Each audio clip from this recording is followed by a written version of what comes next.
Okay, we're going to go ahead and try chapter 6 here and get it to work, hopefully, which it seems to be at this point. Move that down a little bit. And we'll do the slideshow from the beginning here.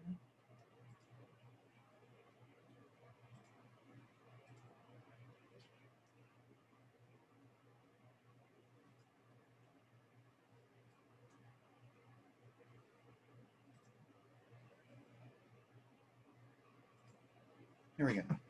We'll go ahead with chapter 6, which is television cable, power of visual culture.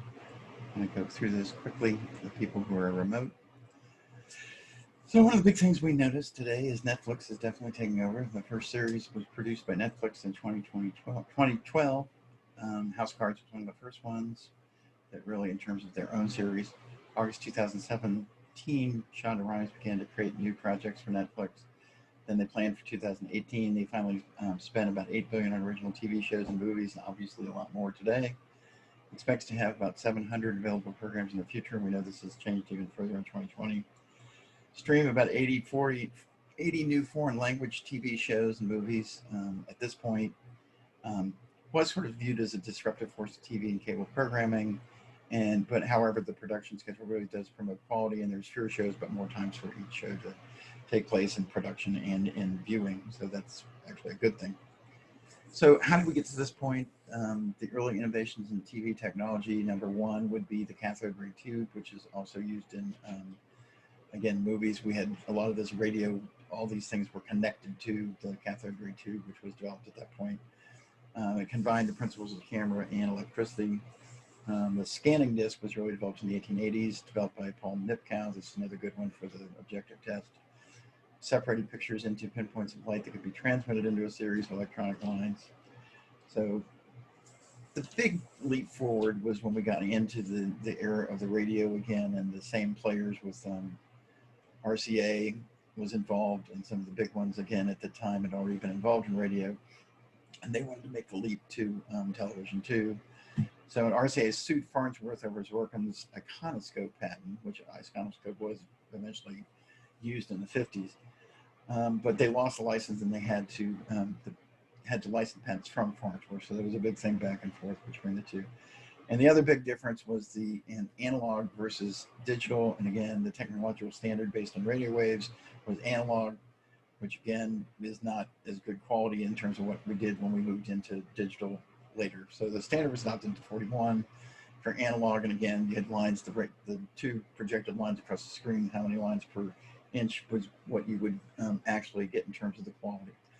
Digital really did translate TV images and sound into binary code, so we did go digital, and it made a huge difference.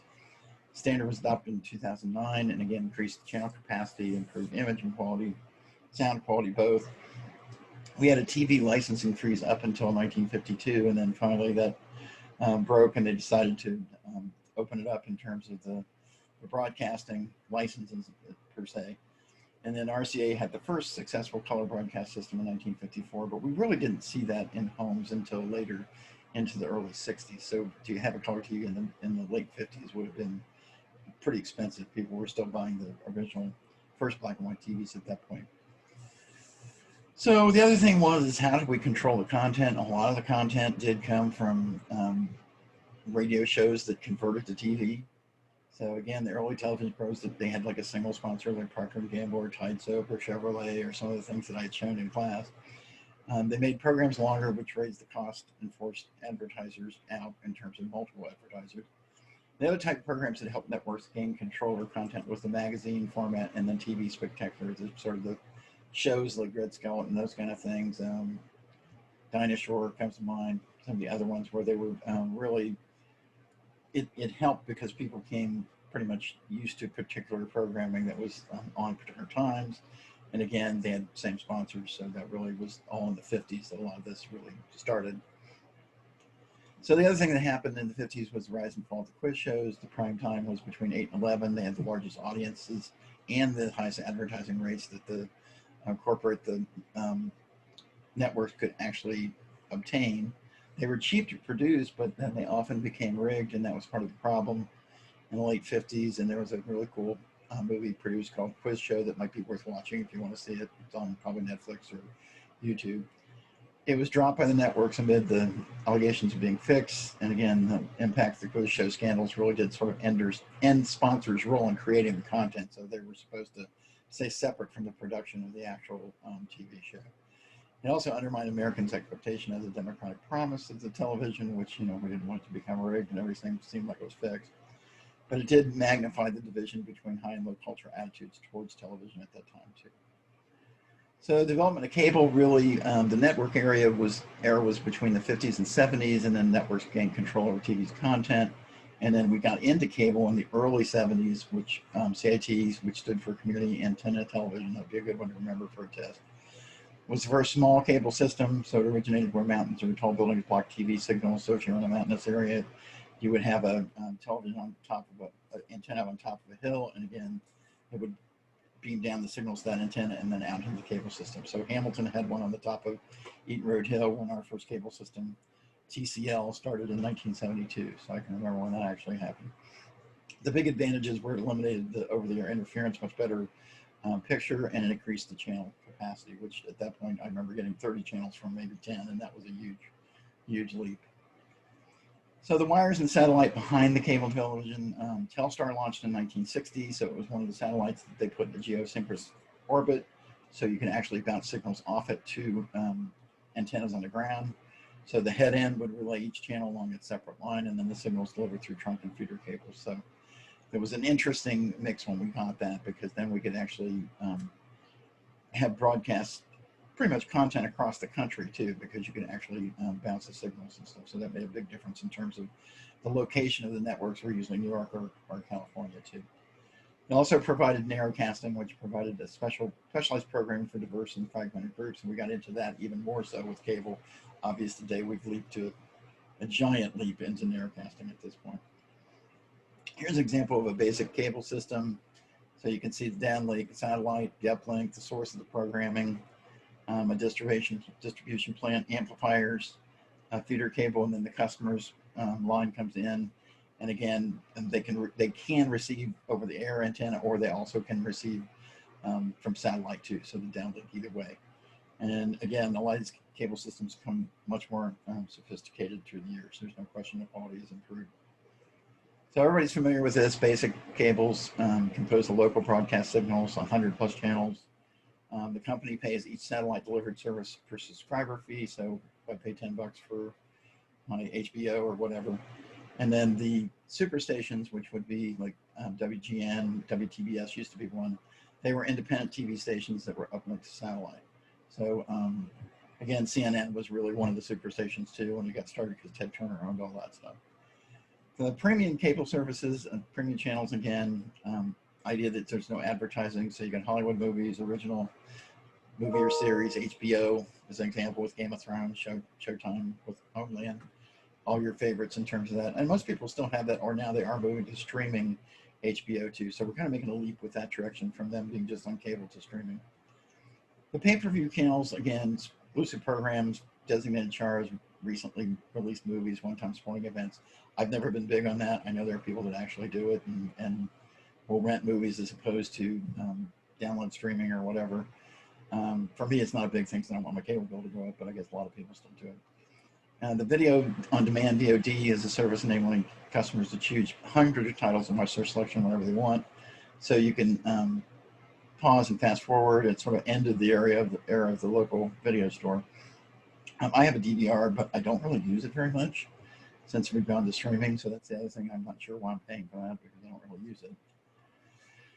The DBS, direct the cable without wires, so Dish, DirecTV, again, direct broadcast satellite system, so it transmits the signal directly to a satellite dish to the customer's home. Reduce cable penetration, it scrambles the signal, prevent the free access to broadcast. I can see if you live in a really remote area how this would be fantastic. If you lived in Alaska or some mountain range in middle of nowhere, you still would be able to get TV if they didn't have a cable system, which is kind of cool. The other thing that really changed was video cassette recorders, or VCRs. They were introduced in the mid-70s. The federal court permitted home taping for personal use, so that was a big thing. People would copy movies and tape movies that were on TV, whatever. and the movie rentals became very popular. However, they were replaced by DVDs, which were replaced by Blu-rays and DVRs, and now we're going even further with the streaming. So it's like one keeps getting replaced, and the next, and the next. So the purpose of DVD and DVR was, the video rentals and the time shifting, so you could record a show, and watch it later. And it really did threaten TV, the advertising-driven business model. And a lot of people do streaming now because they do not want ads, and that's part of the issue, is how do they make money without the advertising on some of those. So the third screen would be considered the TV converges with the internet. So third screen refused to viewing content on computer screens. The book states that's used primarily for catch-up services. I don't know if I really concur with that, because I think it's changed in terms of people's viewing habits. The popular sites for viewing video: YouTube, iTunes, Hulu, Netflix, all the ones we know. And the TV cable companies are also making programs available online, so Xfinity TV and HBO Go. So they've all jumped on Disney. Everybody else is getting in this. And I'm getting to the point to where I wonder how cable is going to change if everything turns into streaming, which is sort of headed that direction. So the fourth screens would be considered smartphones and mobile video. Technologies like smartphones, iPods, iPads, mobile devices, it really has changed the idea of how consumer viewing habits and the media content is created. It's multifunctionality and portability. Viewers don't need TV sets. We can go where we want, watch it on our iPad or watch it on whatever we want. I've never been a big fan of doing the small screens for watching movies, but I guess some people watch sports, some people watch movies, so you can do it if you want to, kind of thing. The TV entertainment, when we look at it, we really did have sort of a background in terms of comedies and comic culture. The 50s, a lot of the corporate programs were produced in New York, and then they moved to Los Angeles because better weather, a lot of other issues that were involved in that. And the kinescopes were used to preserve live broadcasts. So like Red Skelton and some of those shows, and Ed Sullivan Show, they were actually a film camera recording live TV shows off a studio monitor. So they weren't very good in terms of quality, but they still exist to show us what some of those TV shows were like back then. And a lot of the popular formats were like sketch comedy, short comedy skits, including singers, dancers, acrobats, animals, stand-up comics, and ventriloquists. Saturday Night Live didn't really start until 1974, which the first year I started watching it. A lot of the other comedy ones were really 50s, 60s when I think about them. And also the situation comedy, I Love of Lucy, Dick Van Dyke Show, a lot of those. They established narratives and complicated them, and then they resolved the complications type of thing. So today, The Big Bang Theory would be referred as one that's like that, but I think it's some of the early ones where they were more comedic relief type of thing. Andy Griffith was one we used to watch. I remember watching that a lot when I was little. So they were once referred to as domestic comedies too. So now they're kind of a situation comedy. Friends could fall under that. So top shows of 2014-15, again, we're into the 2020s now, but this is still parallel in terms of the kind of things that are network popular, not necessarily cable popular. So Sunday Night Football would get almost 18 million views. Big Bang, 18 million views. The Good Doctor, NCIS, going through the list. A lot of them are sports, as they say. This also has changed too, since we have a lot of other means to watch sporting events and to watch any type of programming now with all the streaming. I think this data probably has changed a lot in the last 4 years. So the other thing with entertainment would be our sort of the culture related to dramatic culture. So anthology dramas would be bringing live dramatic theater to television audience. And again, kind of ended for economic and political reasons. They weren't always that popular. Twilight Zone was a big one. I loved Twilight Zone, watching that. I wish they would do a total remake. I don't think they'd try to do something. The episodic series were also big, where they'd have a main character who would continue from week to week, and sets and locals remain the same, and the crews stay with the program. Star Trek really was a little bit like that, the first Star Trek when it came out. The Fugitive was another big one during the 60s that was very popular. Chapter shows would be self-contained stories with a recurring set of main characters who confront problems, and they face a conflict, and they figure out how to fix it, and that would be like the CSI or the crime scene investigation shows. And then the serial programs would be open-ended storylines continued from episode to episode, like The Young and the Restless, and Peyton Place was a big one in the 60s that was sort of almost a soap opera kind of thing too. So the TV information, the daily news culture, and this one always gets me teaching journalism, that the networks were really a lot different back then in the late 50s, early 60s. Meet the Press started in 1947, and then CBS TV News in 1948. And finally, in 1956, they finally videotaped the CBS News so they could rebroadcast. They did it in New York, and then they could rebroadcast on the West Coast. So the affiliate stations would contract with a network to carry its program. So ABC World News Tonight started around 1978, and the big one really was in cable. Was CNN was the first cable news channel, and again, it was in the 80s, along with USA Today and some of the other ones that were popular at that time in terms of making a 24-hour news cycle. It really did. CNN was seen to be independent in that, and it was all Ted Turner's creation. He owned the Braves, he owned CNN, he owned WTPS, and again, eventually sold it. But it was a lot different when it started. It was seen as really a very reliable news source, which through political means it seemed to have switched in terms of trying to give it a content leaning, which I still kind of debate about. So the reality TV and other enduring trends, the traditional trends are talk shows, game shows, variety shows, news magazines, sporting events. The reality TV series are usually cheap, very cheap to produce, and the audiences like the characters. So like Honey Boo Boo, I think of, and Duck Dynasty, and again, the Naked and Afraid. All these are really a trend that's gone on for the past 10 or 15 years because they really do. They are popular and they make money off them. So the Spanish language television also has really taken over. On any cable system, you can actually get that today, whereas in the past you couldn't. So that's one advantage of having a cable system, or even the streaming now to this point. Public television struggled to really find its place, and the public television was developed in the Public Broadcasting Act of '67, established PBS. It targeted less attractive viewers to commercial networks, increasingly relied on corporate underwriting in terms of being funded. But the government didn't like giving, or at least some of the government officials didn't like the programming, so they would attempt to axe the funding for it. And the audience really was significantly an older one, except for the kids' shows. But it really has declined to a certain extent. But I would hate to see it go away. But I still think it serves a place on TV. So the government regulations temporarily restricted network control. One of the things was the prime time access rule, the PTAR. Reduced network control primetime programming. It was introduced in the 70s, 1970, encouraged more local programming. So the reaction was to the monopoly impact of NBC, ABC, and CBS. That was the idea, was to have them not control everything. So the FinCEN, the financial interest and syndication rules, were created in the 70s, and it banned networks from reaping profits from program syndication, and a lot of that really has changed and morphed over the years too, because again, they made a huge money on the syndication of shows when they would show them again. And Department of Justice also limited non-news programming too, was the other thing. So to think about that. Balancing cable's growth against broadcasters' interests. Again, there's been a battle back and forth. And again, the must-carry rules for cable operators, they have to carry local TV broadcasts.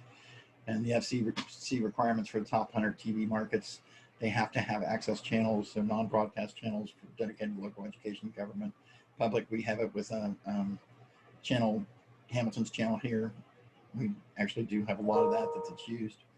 The least channels were channels for citizens to buy time and produce their own programs, so that's another thing, or present controversial views. Big cities like New York have a lot of them. Smaller cities, you don't really get as much of that, but we have some.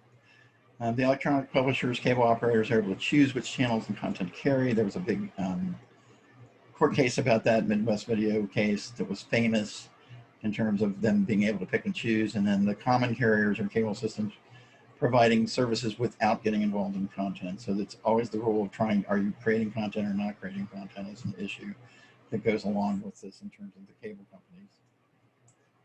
So the franchising frenzy was really, again, started in the 70s when I was growing up. And really, they were like a mini monopoly awarded to local communities in the most attractive bidder, usually 15-year period.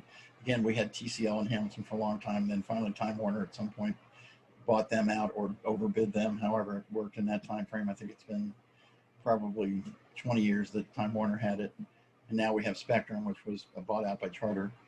So the Federal Cable Policy Act from 1984 dictates the franchise fees for most U.S. municipalities. And again, it helps the cities to use the fees and establish and fund the access like TV Hamilton that we have. So that's one of the things that we're going. And again, there are cities that are trying to do their actual own cable system. Chattanooga is one of them. They do Wi-Fi and they do their own cable system again. So they're trying to, so it's a non-profit at that point as opposed to the profit making by the cable companies.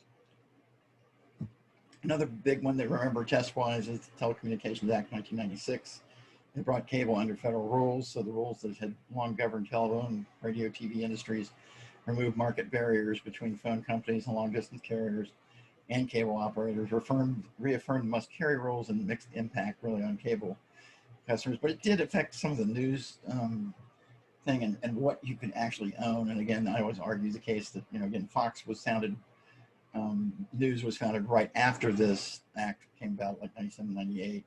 And it ended up being able to be listed as entertainment as opposed to news. So a lot of the things that we have now politically are related to this Telecommunications Act, not changed.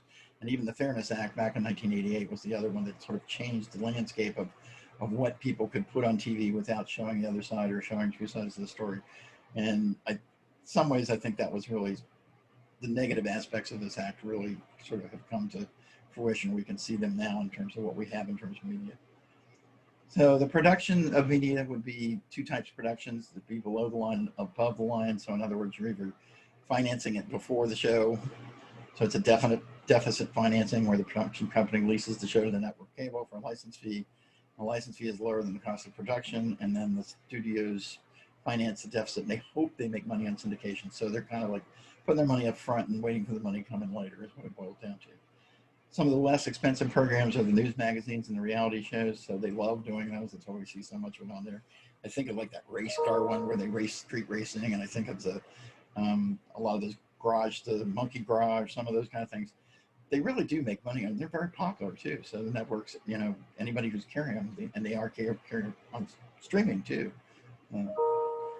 Here's a little example of the primetime network pricing. So you can see usually it's per minute of commercial time. So you can see like 100,000, 115,000 for Dancing with the Stars. Big Bang Theory would get 348,000 for a spot. And when you go through this, you can see how the advertisers really do end up supporting the network, and that's how they make the money that they make. So distribution, paying for programs, there's subscriber fees, there's retransmission fees. So they're paid to the broadcast networks to carry network channels programming. There's also licensing fees. And again, the advertising is how they make the money. And the O&Os are the network owned and operated stations. So the FCC placed ownership restrictions prior to this, and that was abolished by the Telecommunications Act 1996. So that's a big one that really changed a lot of the how we've got media today, because again, it used to be that you could only own so many stations in so many markets and back and forth, and radio is the same way too. So clearance rules allowed affiliates to substitute networks program, and again, the FCC decided all local affiliates ultimately are responsible for their content too, so which was another big thing. So the 1996 Act really was a huge deal. So the syndication, the show keeps showing over and over and over again. So we lease the rights to air TV shows, and the types are usually the off-network syndication for reruns for older programs that run longer during network prime time and are made available to local stations. Here it could be like Channel 64 in Cincinnati, where they show Friends over and again, or show a lot of those. They're also sold to online services, foreign markets. And then the first run syndication is one specifically produced for sale into syndication markets.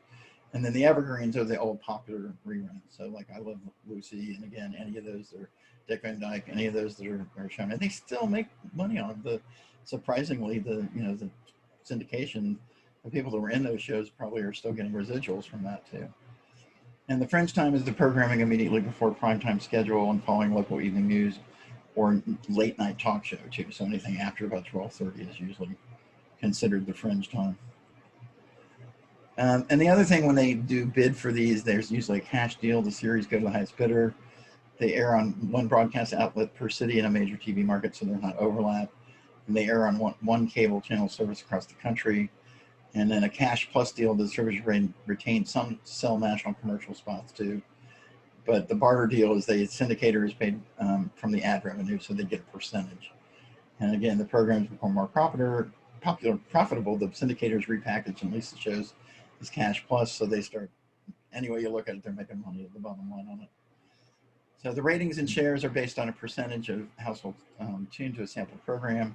The share is based on a percentage of homes tuned to a program compared to those actually using their set. So you look at the two in terms of sample size on both of those is important, the rating and the share. And the convergence is changing how TV viewing is measured. It's almost impossible for TV program to crack highest rated series list due to many screen options and targeted audiences. And again, Nielsen will give 3 versions of a rating to account for DVR, live plus 24 hours, live plus 7 days. So again, it's measuring it, and the analytics has really changed and made it more difficult. And are people, what are they watching it on? We don't know. What kind of screen option are they really using? Is it streaming? Is it regular cable? Is it, whichever direction? So that's made their life more difficult in terms of trying to do it. The major programming corporations, again, major broadcast networks, which we'll talk about when we actually do our behind the media, they're pretty attractive investments. They're acquiring cable channels. They also have multi-system operators. Corporations own many cable systems. So Comcast, Time Warner Cable is one, for example. The multi-channel video distribution, program distribution, or MVPDs, are major players in the industry, or the direct and TV and dish. And then the video subscriptions services replaced MVPD classification, or Netflix, Hulu Plus, Disney now is added to that. Prime is added to that. All those are part and parcel of that.